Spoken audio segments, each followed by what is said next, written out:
Everyone, today I have a very special guest. It's Martin Reed. He's a psychotherapist and an insomnia coach. So I took his free email sequence last year and it really helped my insomnia. It's like this free email sequence that kind of changed how I think about sleep and insomnia. And I've learned that I've been wrong about some of the things I've been thinking about how to improve your sleep. So I'm really excited to have Martin Reed here today to talk with us about how to escape the trap of insomnia. So let's jump in. Let's go.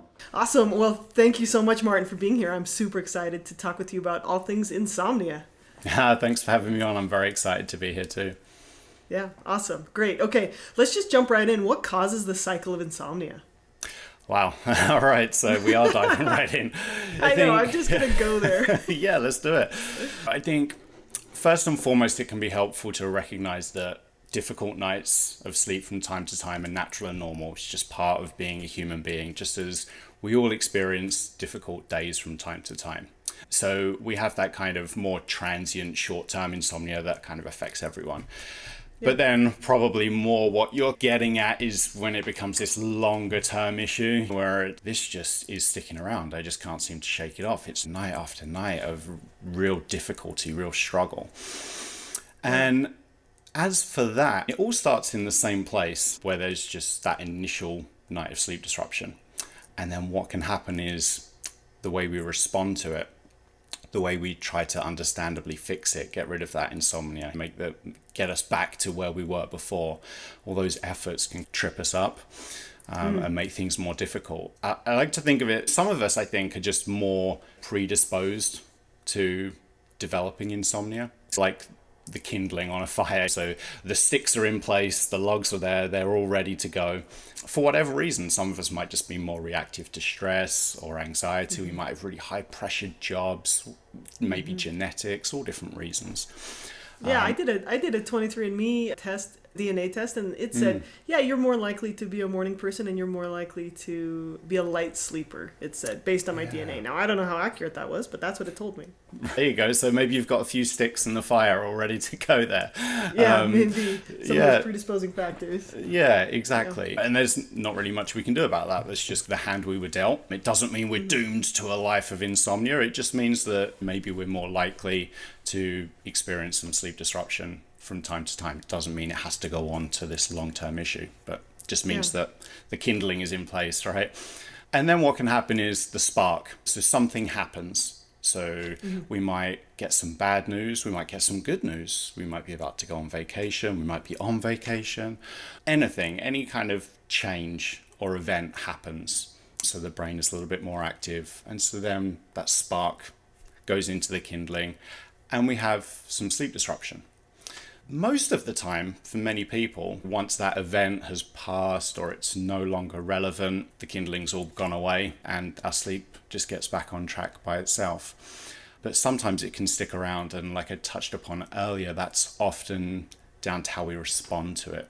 So we see this insomnia as a problem now. So naturally, we want to solve that problem. So we're going to start doing things like trying to fix it, put effort into it. We're going to change our approach. And this is like the fuel now. We're adding more fuel on. So instead of that kindling just burning out by itself, now we're throwing logs on inadvertently through no fault of our own, but just through our own understandable efforts to fix the problem. We're fanning the flames, adding fuel. And that's how we end up feeling trapped and get tangled up in this insomnia cycle. Oh, interesting. So you're saying there's three parts to this. There's the kindling, which are our predisposing factors, whether that's stress or biology or whatever. Then the spark would be some trigger, something that makes us have a rough night or a couple nights sleep. And then our response is the fuel. What we do with that rough night's sleep or lack of sleep, that's what really feeds the cycle of insomnia. Yeah, exactly right. And I think a lot of people who are struggling, if they're able to think back on a time before they were struggling with insomnia, they might be able to recognize that their approach is a little bit different. So you might just think, how am I approaching sleep today compared to how I was approaching sleep in the past when it wasn't an issue or a concern? Is there a difference there? And then maybe that can help uncover all these kind of sources of fuel that are inadvertently keeping that insomnia alive. Oh, interesting. Interesting. Yeah, I like that question. And I definitely have struggled with insomnia at times. I do great at falling asleep, but staying asleep is another thing. And there's been times where I've gotten caught in a cycle where I'll wake up in the middle of the night and then I'll just try to essentially force myself to calm down. I'll try to force myself into breathing exercise, or I used to do this a lot. I don't do it as much anymore, which is good, and I'm sleeping better in general. But I would try to like breathe and use these relaxation techniques and use progressive muscle relaxation and use a meditation and like try to calm my mind and like all of these things. And in the end, it usually just left me like laying there thinking, why can't I sleep? Why can't I sleep? What's the matter with me? This is so terrible. This is awful. And then that would just make me more stressed out, which made sleep worse.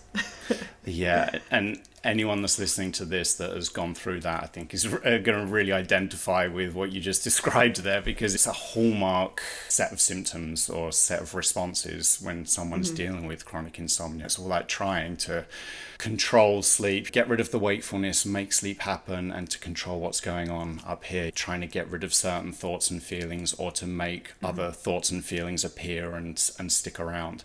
And not only, as you touched upon, can that prove not to be too effective over the short, medium, and longer term, but it requires a lot of effort to do that, like so much effort and attention and engagement. And if we think about it, like the more intensely focused and engaged and energy we're expending, probably at the same time, the less good conditions are going to be for sleep as well. Yeah, so that's an interesting thing about sleep. Would you say it's fair to say we're naturally good at sleep, and then what we do to try and make ourselves sleep backfires? Is that right? Yeah, I would say so. Sleep is really this autonomous process. It's like breathing, because we can have some degree of control over our breathing, right? We can hold our breath for a limited amount of time.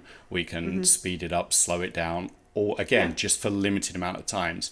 But we can't really control it long term, like directly and permanently. The brain wants to figure that out for itself. And it's the same with sleep. So we can force ourselves to stay awake for a certain amount of time, but we can't, through effort, make sleep happen. Yeah. And it's all that trying that tends to make things more difficult. If we try and make a certain number of breaths happen every hour or during the day, we're going to be intently focused on that, and it's going to make this whole natural process of breathing feel so much more difficult and more complicated than it really needs to be.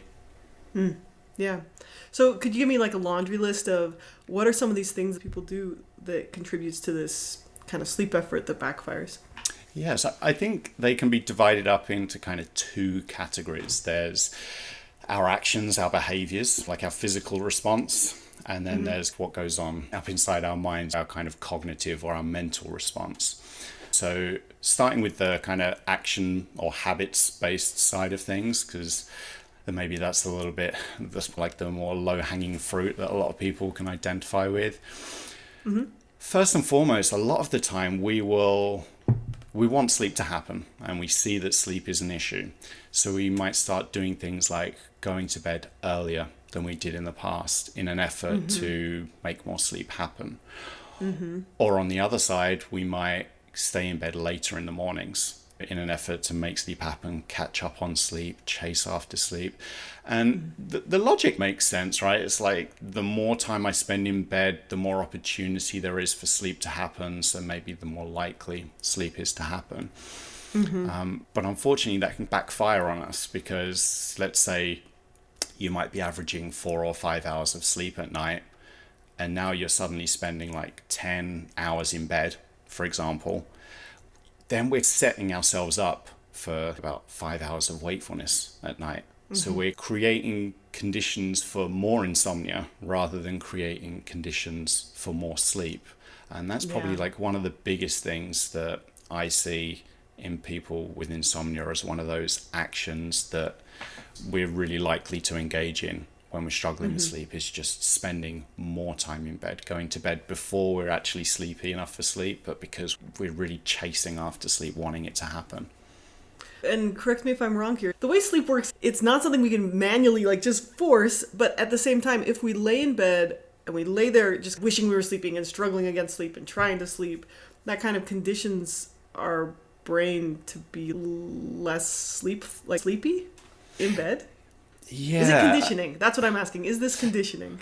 Yeah, I think in a way it is conditioning, but I don't think it's conditioning in the sense that we often see it talked about in relation to insomnia. So the way we often see it talked about is the more time you spend awake in bed, the more your brain associates the bed with wakefulness. And that's what I'm talking about. Yes. Yeah, exactly. Yeah, okay, correct me. Yeah. Yes, I think maybe that's true. But what I think my experience suggests from working with clients that it's not really the wakefulness itself. The brain doesn't really care about if the bed is associated with sleep or wakefulness. If we think about people without insomnia, they're on their phone in bed, they're watching TV in bed, they're reading, they're on the computer, they're talking to friends, texting, they're doing millions of things. Yeah. I don't think the wakefulness in bed is the issue or the conditioning problem. I think the conditioning problem is struggling in bed. So it's when we're awake in bed and we're really struggling, trying to make sleep happen. We're tossing and turning, grabbing at the sheets. We're trying to push away certain thoughts or feelings. We've donned this big medieval suit of armor. We've got a shield and a sword, and we're just battling wakefulness and all the thoughts and feelings that come with it. Yeah. And then the brain can learn that the bed is a battleground. And the brain's number one job is to look out for us and protect us. So naturally, it's going to start firing up, getting really alert as soon as we go to bed, or we're about to go to bed, or even if we just think about going to bed. Because as far as the brain's concerned, you get like a little stress response. Yeah, exactly. The brain is preparing for battle, right? It's trying to keep you alive. It doesn't really know the difference between a real physical threat, there's a grizzly bear hiding under your bed, or this perceived threat of being awake at night. And the more we struggle, the more we can train the brain that this is a threat, that being awake is a threat, and it needs to be really alert to protect us from at night. And there we go again. We're caught in that cycle of the increasingly vigilant brain, and we're trying to suppress it, and then it's responding with even more vigilance. Oh yeah, that like resonates so much with me, and that's one of the things. Like your email sequence helped me clarify quite a bit. So for the audience, Martin has an email sequence, a free email sequence that teaches a ton about sleep, and I took it, I subscribed to it, read through it all, and it improved my sleep immensely. But one of the things I used to do was I focused on sleep hygiene. I didn't have my phone near my bed. I made sure to go to bed at the same time. And if I woke up in the middle of the night, I wouldn't look at my phone, and I'd just lay there and I'd try and breathe and calm my body down and do all these things. And it made my insomnia worse. Absolutely. And it made me more stressed out about that time I was awake in the middle of the night. And this, for people who have subscribed to the sleep hygiene thing. And to be honest, I made a video on sleep hygiene probably 4 or 5 years ago. And it's one of my best performing videos of all time out of the 400 videos I've made, because so many people are probably told by their doctors or someone, you need to look up sleep hygiene, you need to watch sleep hygiene, you need to find out what a sleep hygiene is. So I was trying to do sleep hygiene the best I could. And I was always awake from 3 to 5. And then if one of my kids woke up between 5 and 6, then I was awake for the rest of the day. So I would just every day up from 3, every day. And then I'd be really cranky that night. And then I would yell at my kids, and then I'd feel bad, and then I'd get more stressed, and then I'd not sleep good. And it just got worse and worse. So one of the things that really changed for me is I'd wake up in the night, and instead of being I have to get back to sleep, I'd be or I have to get out of bed because I'm not allowed to be in bed awake.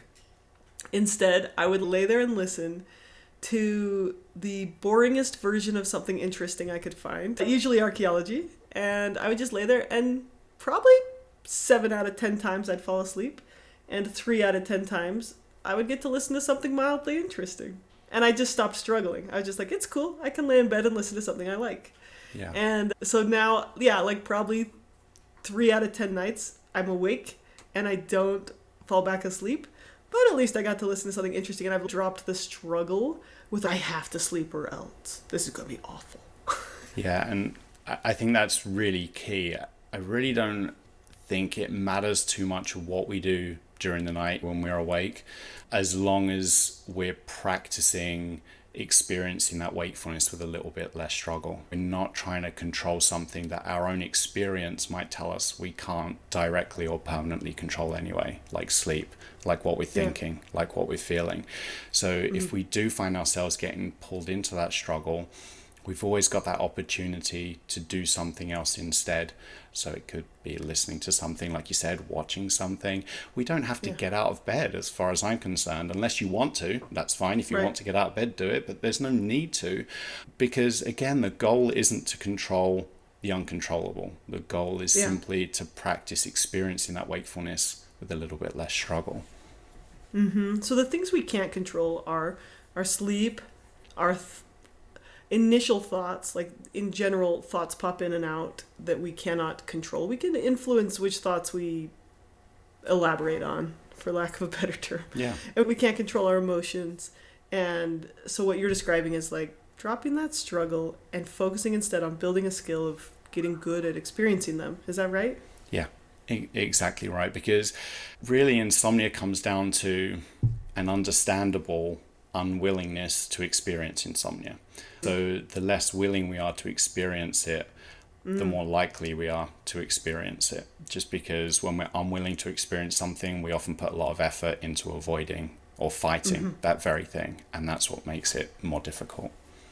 Ooh, I like that. Can you give some examples of what it sounds like when people are unwilling to experience insomnia? Like the first thing I can think of is I have to sleep or else it's going to be terrible tomorrow. I have to sleep. It's so important. My day tomorrow is so important. That's an example. But I can't allow myself to not sleep right now. Yeah, I think it's really, what you just shared is a great example. Another one might be I have to get a certain amount of sleep, or I have to get a certain type of sleep. It really just comes down to I cannot be awake during the night for a certain amount of time. We've got this kind of this goal or preconceived notion in our mind that we need to get either a certain amount of sleep or a certain type of sleep. And if that doesn't happen, it's a problem or it's a failure. And then we end up trying to fix that problem, or we see it as a failure, then we're really hard on ourselves, which in turn makes things more difficult. We put more pressure on ourselves to succeed, and we often end up doubling down on the same efforts that our experience tells us aren't effective. And we run out of options. And so we end up doing them again, but we just do them even harder and we try even harder. And that's why it's so easy to just get to this place where insomnia feels really unique or unusual. And we might even feel broken, that there's something seriously wrong with us. But really what's happened is we're just stuck. Everything we're trying isn't working, isn't helping. We're out of ideas. Our mind is out of ideas. So our only kind of option is to keep doubling down and doing the same things that haven't been helpful, but just to try harder. Oh, but it's so hard to let go of that. It feels so good to be doing something. I've just got to do something about this. I've got to make this better. I've got to fix it. And it's hard to drop that rope, right? Just let it go and be like, sleep is what it is. I'm going to lay here and it's going to be okay. Yeah, and just trying a new approach, like just even considering a new approach, often the mind will start generating different thoughts and stories related to that. What if this doesn't work? What if it works for everyone else but not me? Let's just stick with the stuff we're more familiar with. Even though our experience might be telling us it's not really helping, it's familiar, right? And when we're in a hard place, familiarity is a comfort. So it's understandable why that would be our approach. But really, if we're honest with ourselves and kind to ourselves as we reflect, and we're able to identify that what we're doing isn't proving to be helpful, then maybe considering a different approach, even though that new approach might be difficult as well. Maybe a new approach is worth exploring and experimenting with. Yeah, I love that. Okay, so how do we do it? What's the new approach? What would you advise on a practical level that people start thinking or trying? Yeah, so again, it splits down between actions and habits and how we respond to what goes on inside our minds. So going back to that, the first thing that we can do in terms of when we go to bed or when we get out of bed is to go to bed at night when we actually feel sleepy enough for sleep. Not because we really want sleep to happen. We want a certain amount or a certain type of sleep to happen. We just go to bed when we feel sleepy enough for sleep. And there's a difference between sleepiness and tiredness. We can often end up going to bed because we feel really tired, but that's not the same as sleepiness. So tiredness is exhaustion. The fuel tank is on empty. We just feel completely worn out. And we can feel exhausted and worn out after an hour of sleep or after 8 hours of sleep, after a really long, busy day, or after a kind of day where we haven't really done much. Sometimes the tank just feels like it's really low. And it's easy to end up mistaking that for sleepiness, that we're ready to go to sleep. And so then we head off to bed and then sleep doesn't happen. And then we get tangled up in that struggle. So sleepiness is more to do with, I'm finding it hard to stay awake. So we might be watching the TV or reading a book and the head starts to drop, or we find it really hard to keep our eyes open, or we're reading the same line of that book over and over again. Yeah. That can be a better time of going to bed, regardless of what the clock might be telling you, because the clock doesn't know when you're sleepy enough for sleep. You're sleepy enough for sleep when it becomes difficult to stay awake. So using your own sleepiness cues as a prompt for when to go to bed instead of what the clock might be telling you can be helpful. Yeah. And maintaining a consistent out of bed time in the morning can also be helpful, because it helps just set the internal body clock. If we've got this consistent out of bed time in the morning, the body kind of gets familiar with, okay, this is time to be awake and active now. But maybe one of the biggest ways that can help is if we're always out of bed around about the same time each day, it doesn't have to be to the minute, just roughly around the same time, then we're out of bed, we're engaged in the world around us, more likely to do things that matter to us and live the kind of life we want to live, even if we had a difficult night, even if we're really struggling with fatigue and anxiety and stress and worry, compared to if we just stay in bed trying to catch up on sleep. We're going to be less engaged, less active, and our whole kind of life and world revolves around sleep, which can make things more difficult. Yeah. Okay, so have a consistent out of bed time, but when it comes to going to bed, wait until you're sleepy. Allow that sleepy cue to trigger when you go to bed. Yeah, and some people listening to this might be like, what if I don't get sleepy until, or what if I don't get sleepy at all, or what if I don't get sleepy until my alarm goes off in the morning or 5 minutes before? And sometimes that can happen. But the thing about sleepiness, or this sleep drive, it's like hunger. It builds and gets stronger and stronger. So the longer we go without sleep, the stronger that sleep drive will get. The longer we go without food, the stronger that hunger gets, right? So for maybe a night or two, you might not get sleepy till really late. But sooner or later, that sleepiness will show up. As the brain is trying to protect us from this kind of threat of wakefulness, it can overpower that kind of sense of sleepiness. So if we imagine we're back in the Stone Age or whatever, we live in, or the caveman era, and there's like this saber-toothed tiger stalking around outside our cave, we might feel really sleepy, but the brain's going to fire up because we don't want to fall asleep if we might be about to get attacked by a saber-toothed tiger, right?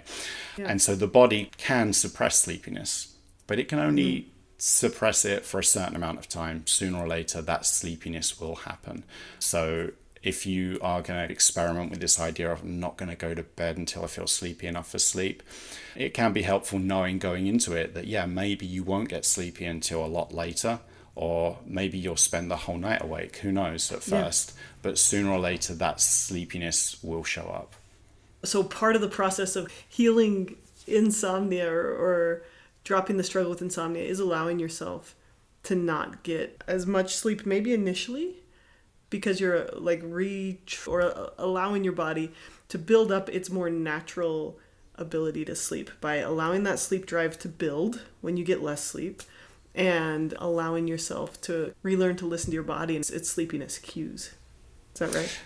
Yeah, I mean, that can happen. Another approach that we can take, which may be more leaning in towards the cognitive side of things, is let's say that someone's listening to this and you're just thinking, no, I'm not going to just stay awake until I'm sleepy. That's ridiculous. I'm not going to get any sleep whatsoever. What we can do is give ourselves like an earliest possible bedtime. So if we feel that, I have been going to bed a lot earlier than normal in an effort to make a certain amount of sleep happen, what we might do is go back to what our old bedtime used to be before sleep was an issue or a concern if it was later. So now we've got an earliest possible bedtime. And then from that time, we're not checking the clock anymore. We don't check the time, and we just allow ourselves to go to bed when we feel ready to go to bed. So the sleepiness might not be present, but we just feel, yeah, I'm ready to go to bed now. And then if things start to get difficult when we get into bed, then we use that as an opportunity to practice responding to it with less struggle. So with less effort. We're not trying to make sleep happen, trying to get rid of wakefulness, donning that suit of armor, going to war with our minds. So there are those two approaches, and they can also be combined. It really is, everyone's different. It's just about finding what works for you, what helps you move away from trying to make sleep happen and getting a little bit overly tangled up in the process of sleep. So you can be a little curious, you can experiment a little. What helps me drop the struggle with sleep and allow my body to turn on its natural ability to sleep to a degree? And even if it doesn't, still be peaceful about it. Yeah, and it's so easy to say that, right? To be peaceful, to be willing. Something that I think is really important is to emphasize that willingness or acceptance isn't about resignation or giving up. It's really just about responding to all this really difficult stuff in a more workable way. Accepting that there's some difficult stuff that we can't control, like sleep, like the thoughts that pop into our minds, like how we're feeling, and being more willing to accept that we can't control that stuff and to explore a different way of responding that might pull us into that might be less likely to pull us into a struggle. I like that. So what else? Are there any other new approaches people might try, or different ways of thinking about sleep that might be helpful? Yeah, so let's say you're in bed. Either you're finding it really hard to fall asleep, or you've woken up during the night and you're finding it really hard to fall back to sleep. What we often end up doing then is trying to make sleep happen, right? Trying to get rid of that wakefulness. And that wakefulness is often accompanied by lots of difficult thoughts and feelings as well. So I think, like, difficult thoughts and feelings, like, this is going to be awful. I'm going to yell at my kids tomorrow. I'm going to fail at my presentation. I have to sleep. What's the matter with me? Why am I so broken? Why can everyone else sleep? Just like this. I can think of a lot of these. Yeah, exactly. So they're like a lot of the thoughts that go on, but then also we've often got all the physical sensations that can go with that. We can have the racing heart. We might feel sweaty. We might feel cold, hot, shivery, shaky. There's lots of difficult stuff that can show up at that time.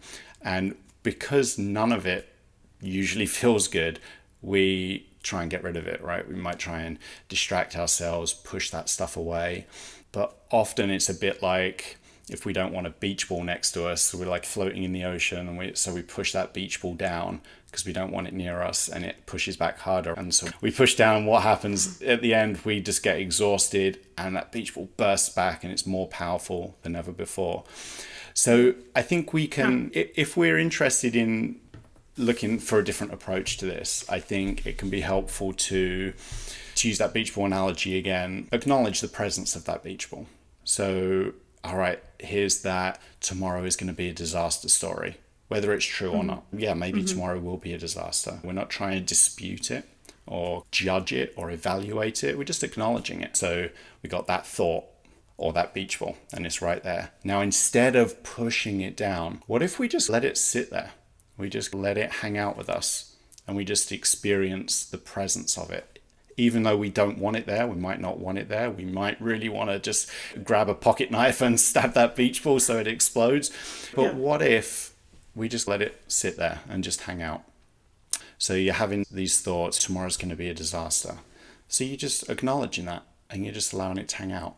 Or let's say it's more of a kind of feeling. So you're feeling anxious. So again, you might just acknowledge that. Maybe not use the words, I am anxious, unless your name is anxious, but maybe I am feeling anxious, or I notice I am feeling anxious. And so you're acknowledging that, and then maybe being more of an observer of it. There's a few different ways you can do this. Let's say you're really good at imagining or visualization.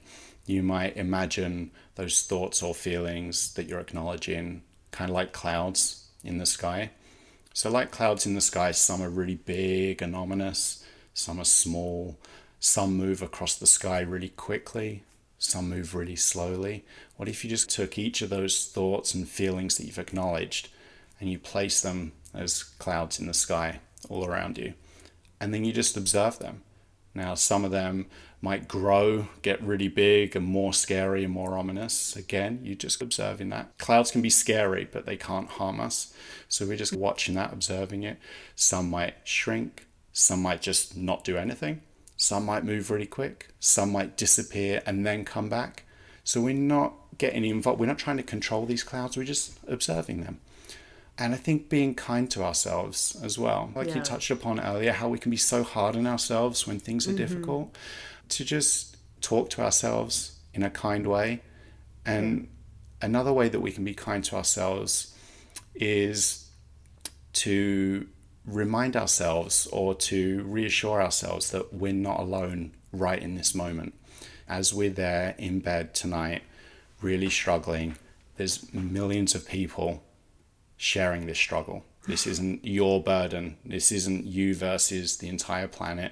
There's millions of people sharing this with you, and it's really hard, and that burden is shared among many people. You aren't alone. And as you're doing this, this isn't some kind of magical button that's going to delete thoughts and feelings and make sleep happen, but it's something that can just help you practice experiencing all this stuff with less struggle. And with less struggle, there's less energy expended because there's less struggle. There's less attention expended. And that in itself means that conditions for sleep as a bonus can become better. And maybe it also means that the next day, because we've spent less energy in that struggle, maybe we've got a little bit more in the tank to do the things that matter as well. Yeah. I like that. And if nothing else, we aren't making things worse. Yeah, and it's really likely that we're going to get... Someone might be listening to this and thinking, yeah, great, I really want to try this. And it's another one of those things that's so easy to talk about, but the practice itself can be so much more difficult. So it's really likely that, at least at first, as you practice this, the brain's going to come up with all these stories like, this isn't working, this is never going to work, no, this is ridiculous, you need to wear those blue blocking light glasses again, or you're never going to sleep tonight because you watched TV too late, or you ate dinner too late, or you had a glass of wine earlier today. It's going to come up with all this stuff that's going to try and pull you back into the kind of old way of doing things, even though your experience tells you that's not helpful. And that's natural and it's normal. It's just a case of noticing when that's happening and just refocusing and bringing yourself back to an approach that involves less struggle. Because it is a skill, and skills are difficult to learn. They require practice, and they come with ups and downs, where there's periods where we feel we're making tons of progress. Then all of a sudden we feel back to square one. We can't control the progress side of things. We can only control the practice side of things.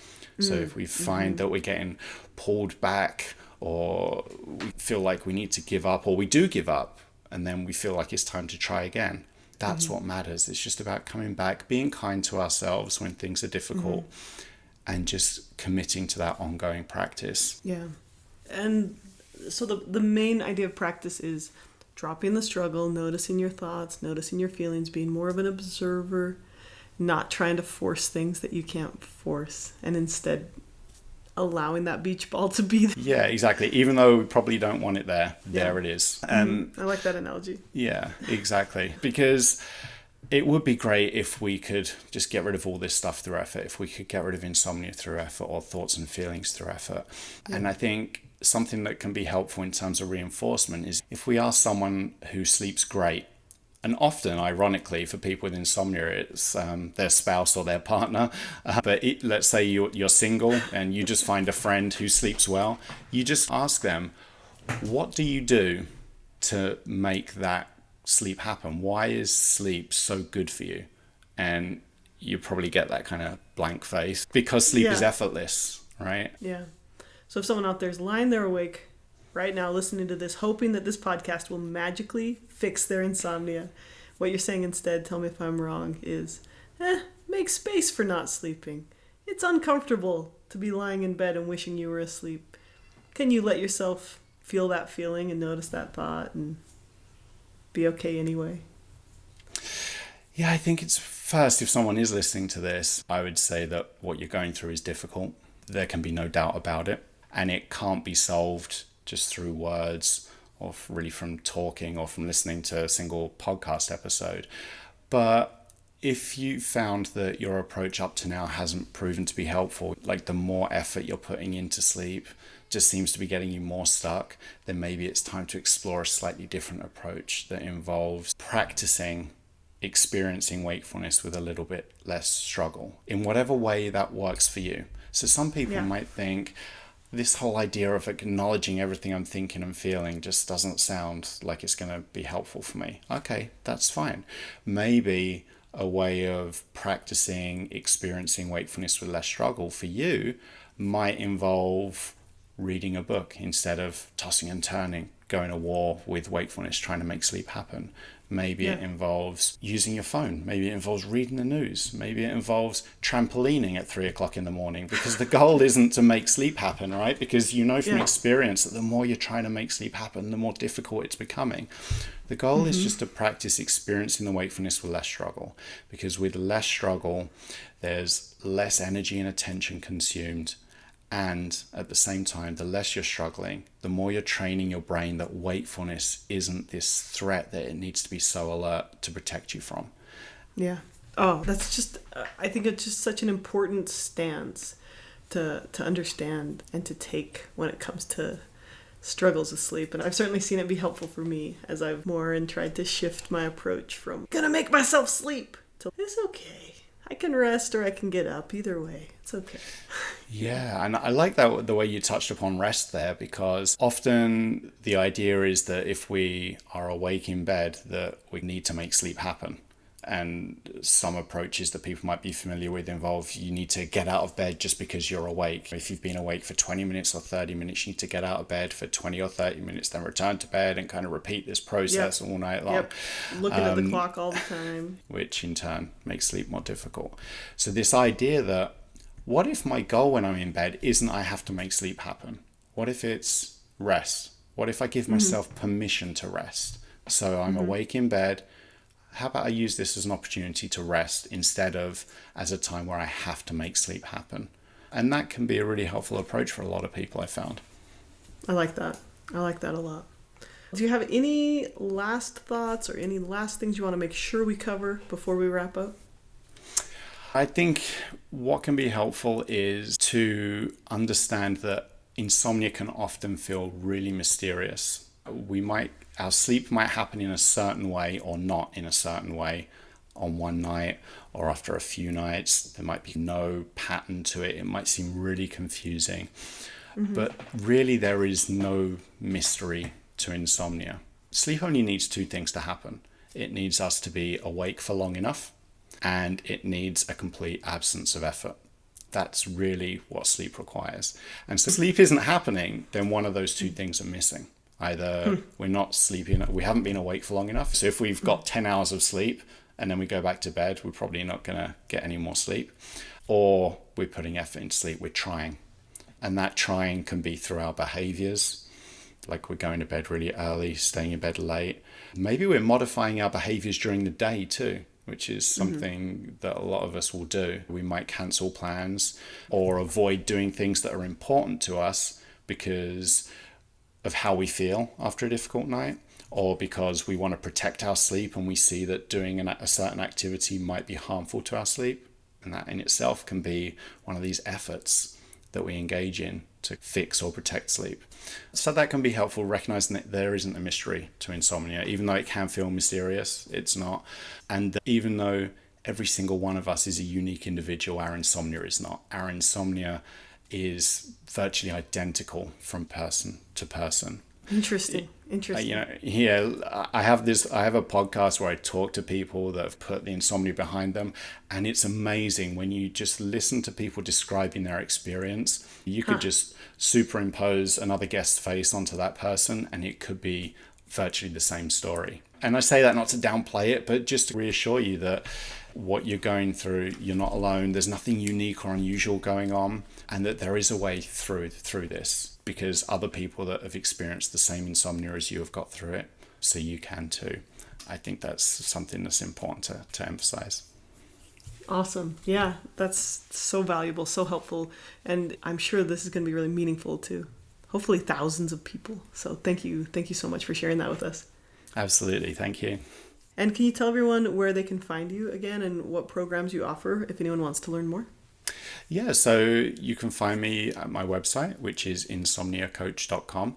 On there, you'll find the free sleep training email series that you mentioned earlier. So you can just put your email address in, and every day for 2 weeks, you get this short email that just aims to educate you a little bit more about how sleep and insomnia works. And it gives you a kind of few ideas for approaches that you might want to experiment with. That's great. Okay, we'll definitely put that link in the description. Okay, thank you again so much, Martin. Really appreciate you being here. Great. It was good to be on. Thank you so much for having me.